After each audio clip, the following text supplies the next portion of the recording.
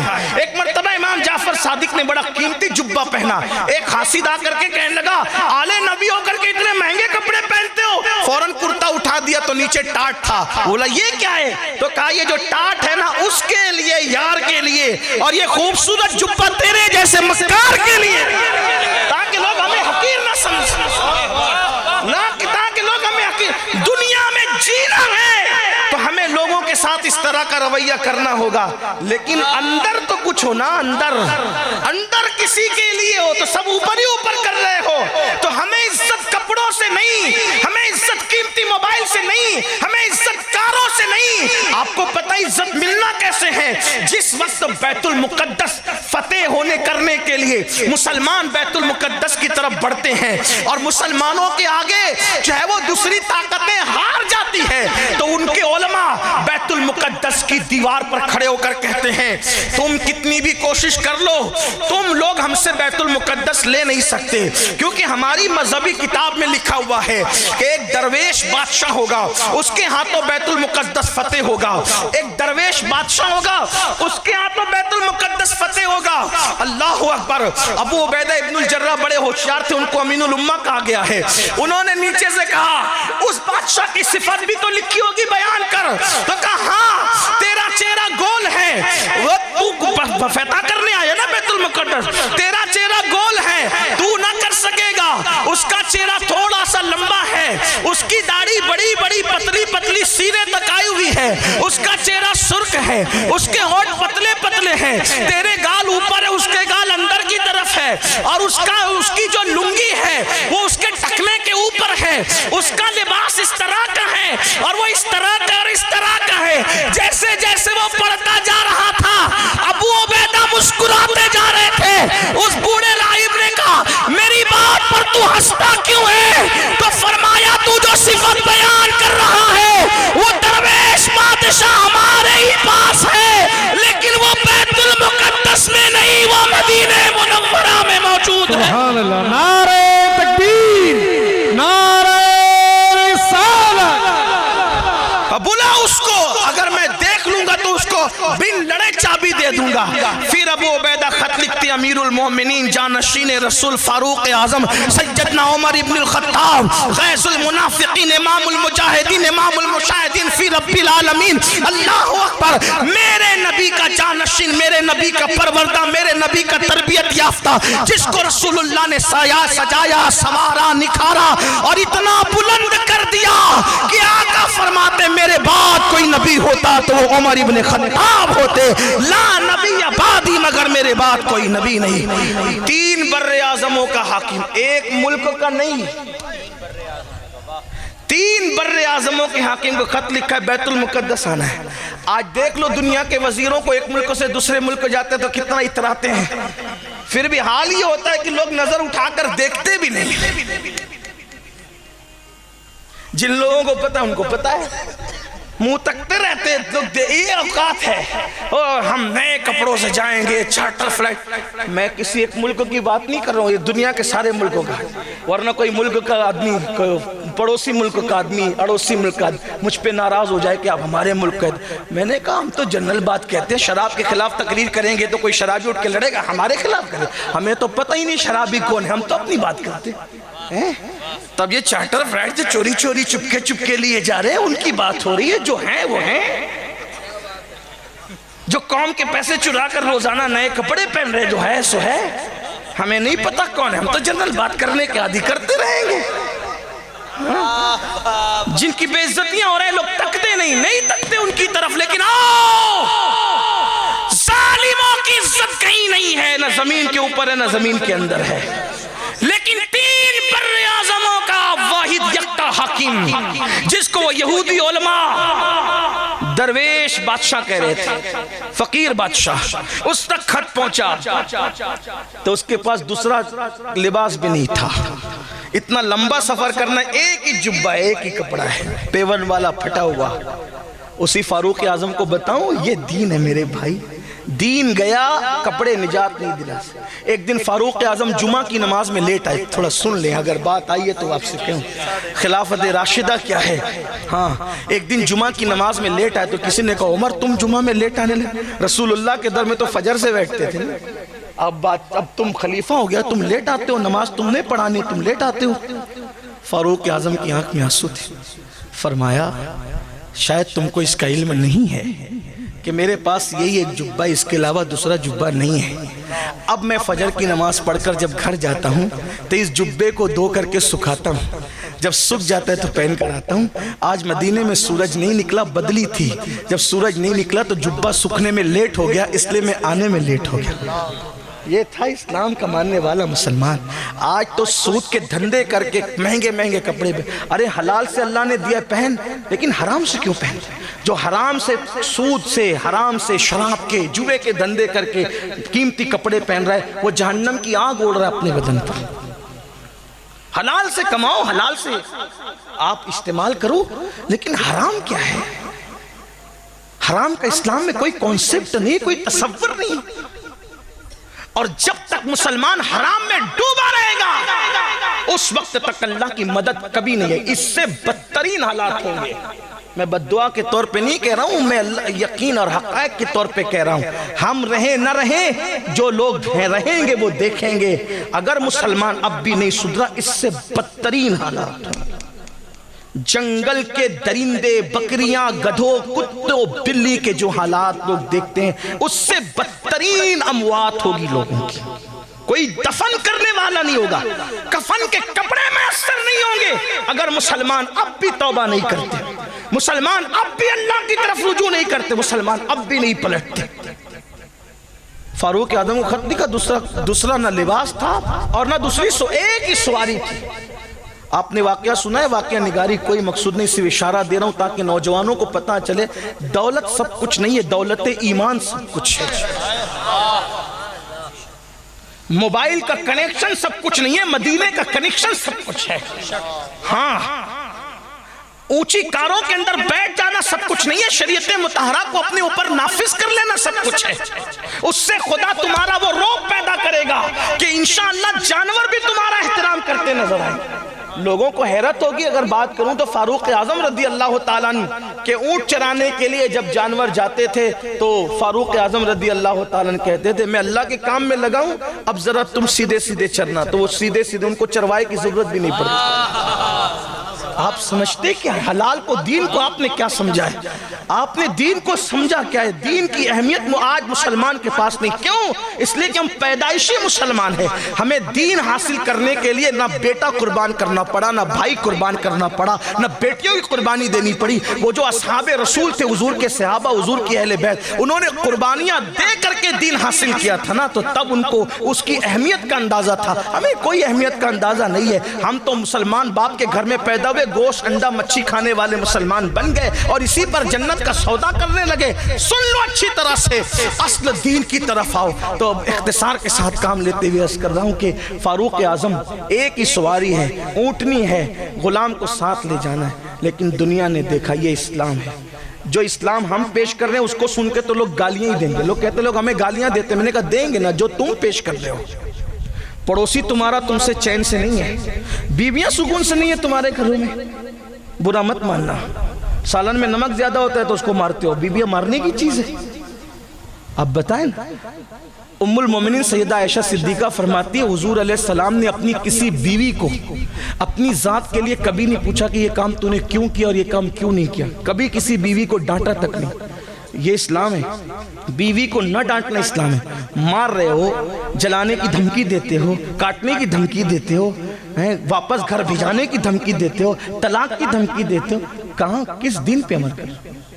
بیویوں کے معاملے میں دین پر عمل ہے؟ حضور علیہ السلام نے اپنے بچوں کی، اپنے شہزادوں کی پرورش کیسے کی؟ حضور کے گھر میں بچے آئے اس لیے تھے تاکہ لوگوں کو پتہ چلے کہ بچوں کو کیسے پالا جاتا ہے۔ بچوں کو مونچھوں پہ تاؤ دے کر کے آنکھ دکھاتے، اور رسول اللہ اپنے شہزادے امام حسن امام حسین کو زمین پر گھٹنے اور ہاتھ رکھ کر کے کہتے تمہارا گھوڑا آ گیا، بیٹھو اس پر۔ بچوں کو یوں بھی کھلانا تو سنت ہے نا، تمہارا گھوڑا آ گیا۔ کون کہہ رہا ہے؟ صاحب براق کہہ رہا ہے تمہارا گھوڑا آ گیا۔